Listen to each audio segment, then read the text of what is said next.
Peace, peace, peace, soul family. I love you all. Hope everyone's having a wonderful day today. My name's Jeremiah, and you're tuning in to Secrets of the Sacred Serpent, where we discuss all things spirituality and the occult. Today we're going to speak about the Koshas, the 5 Koshas, within yoga and within Hinduism. So, I've been meaning to come and do a bunch of videos for you guys the past week and a half, but man, these energies coming in from all these celestial events, the solar eclipse and new moon, and then we got just a few more days until the great conjunction in the winter solstice. So I just wanted to come on here real quick and make a video for you guys, basically explaining the 5 different bodies that we have, or the 5 different sheaths that we have within our being. Most people think that, especially before people become spiritual, they only understand the very first of these 5 bodies, and they think that they really are the first of the 5 bodies. But, as we awaken on our spiritual journey, we come to the understanding that we aren't just these physical vessels that we use as vehicles to express ourselves here within the physical realm. But, we're just going to go ahead and get into it. The very first body is the Annamaya Kosha, or the physical body, which, like I said, this is the one that most people identify with, especially before they become spiritual and stuff. They, think that they are this body. They think that, this is pretty much the highest expression of who they are, is here as this temporal being. But Anna means food or physical matter. So this is made up of all your physical stuff. So your organs, your bones, your muscle tissue, skin, all that good stuff, ligaments and stuff, all of your physical aspects of your body.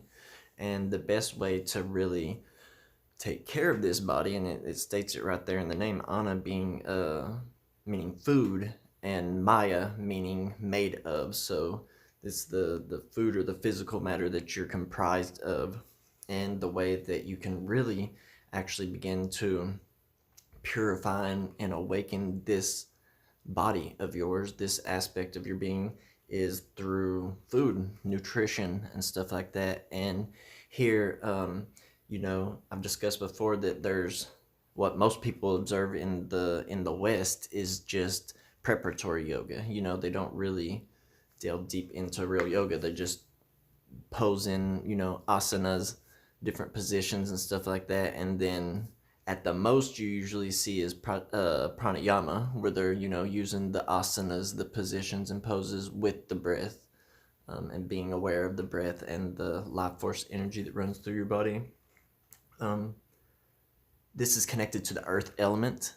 So, physical realm, same kind of setup as in within Kabbalah, with the kingdom being the earth element. And Anna means food or physical matter, and Maya means made of. So each of these will have Maya at the end of what they actually are expressions of. This is them actually connecting the chakras to each of these 5 bodies. So this one, the first body, the physical body, would be the Muladhara chakra, your root chakra. So that's the first one, is your physical body. The second one is your Pranamaya Kosha. So this is your energy body. This is your subtle body. I've talked about this in some pretty good detail on this channel, and I'll be making many more videos about it. But prana is also called chi, and or life force energy. It's the energy of the electromagnetic field emitted from your heart, and this is made up of all your chakras, your nadis, the Sushumna and Ada and Pingala that rise up your spine, carrying the energy of the Kundalini, or Kundalini energy, the life force energy running through your body, is a part of this Pranamaya Kosha. And also connected to this is your blood, your plasma, any of your bodily fluids, your you know, sacred, your cerebral spinal fluid, your lymphatic system's also connected to this. And this is actually connected to the water element. And you'll hear Swami Niranjanananda when he's speaking about practicing a japa jap, and you're actually focusing on the prana moving through your body. And he says that you feel the fluids rise, whenever you're doing the frontal channel exercise and you're breathing as you breathe in. He says to do it like 7 to 10 seconds is really the main goal, from one point of the frontal passage up to however, on the first exercise it's here and the second exercise is to Anya. But this is connected to the water element. And, most people think of prana being connected to the breath, and they think, oh, why is that, not more of an air element or whatever, since it's the breath. But we have to understand that the air is actually a gas. Oxygen's a gas, so it's actually a form of a liquid. It's a higher, less dense form of liquid. But that is one of the other connections of it with water, the water element, and this would be connected to the sacral chakra and some stuff I've seen. Now this, all of these, the koshas and stuff come from the Taittiriya Upanishads. The connections that I've seen where people made the connections of the chakras to each of these points, I didn't actually see in any of the ancient texts and stuff. I've just seen that kind of in stuff I found on the internet. So I'm not 100% sure if they connect the chakras to these points, but it kind of makes sense which ones they align with it. But this is the life force energy. So anytime that you're doing any type of energy work or anything like that, or working on your chakras or doing any kundalini exercises, working with your breath and stuff, this is a part of your pranamaya kosha. This is the second body, your energy body, subtle body. Oh yeah, and the first one's connected to the physical realm. So the part of yoga that would be associated with the first one is asanas, positions and stuff like that. The second one would be pranayama, breath, connecting the breath and movement of the energy throughout your body.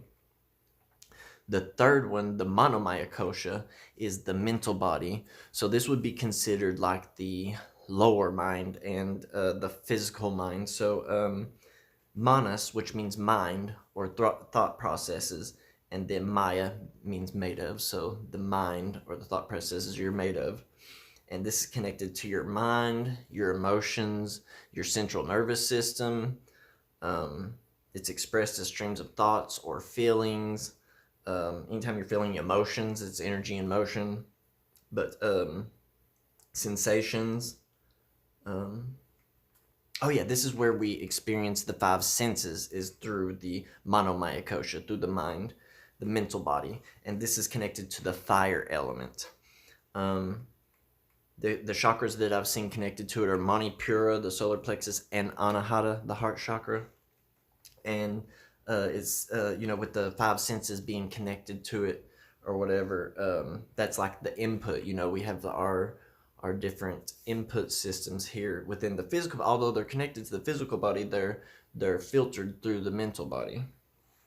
Kind of like as Swami Niranjanananda said, that we're not really, a lot of people connect to like their soul or the Atman, and say that's who they really are, but really we're just reflections of our mind. Let's see. That's the fire element, and the part of yoga that would be connected to that is pratyahara, withdrawal of the senses, taking away of the senses so that you can focus on the actual mental body. The fourth body is Vijnanamaya kosha, and this is the wisdom body or the higher mind. This is connected, Vijnana means intellect. This is connected to the intuition, your conscious mind, the reflective aspects of your consciousness, your inner knowing or higher intelligence, your values and belief systems and stuff, awareness and insight and discernment are connected to this. So this would be almost like the subconscious mind.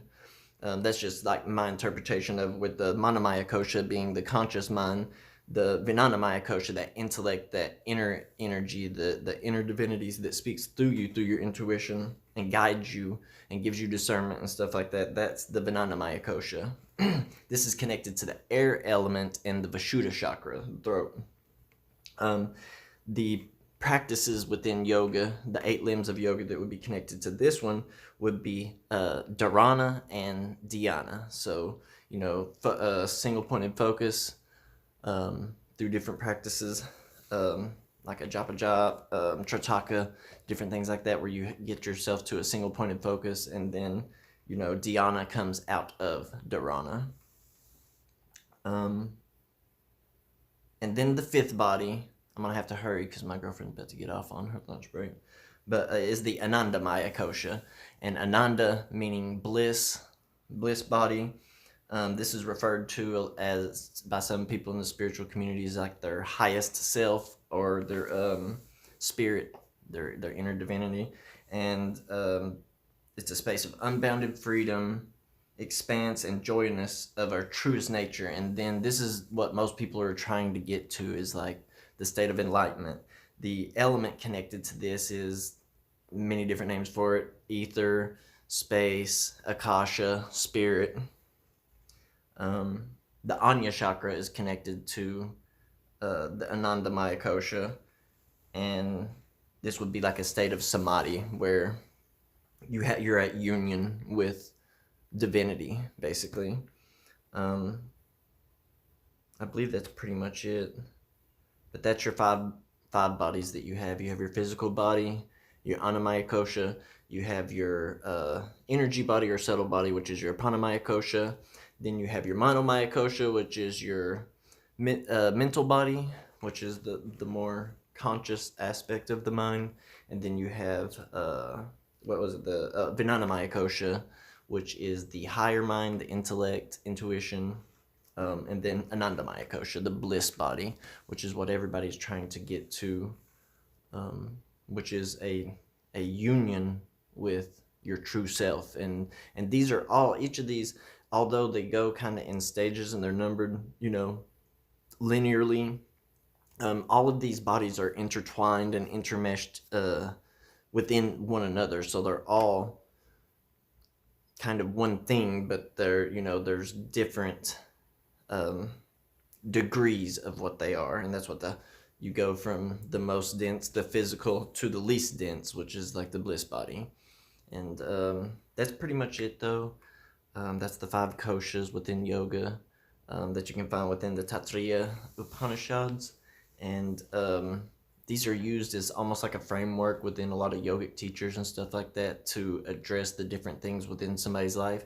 Starting out with the Annamaya Kosha, with addressing their eating habits, their physical nature, just the survival stuff, being able to survive within the physical realm, root chakra things.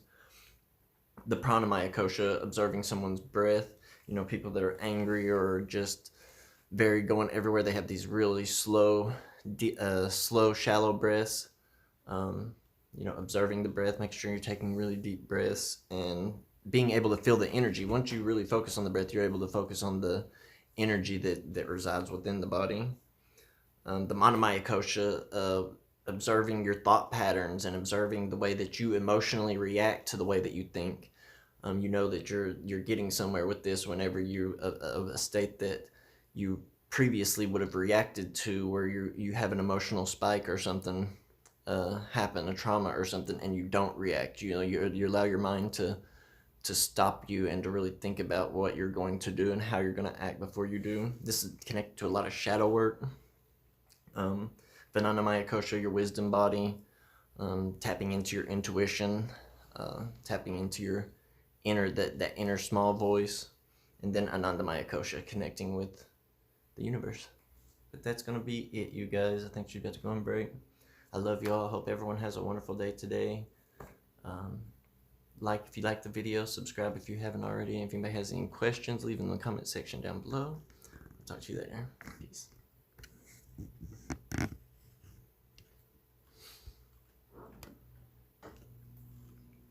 How the hell do you always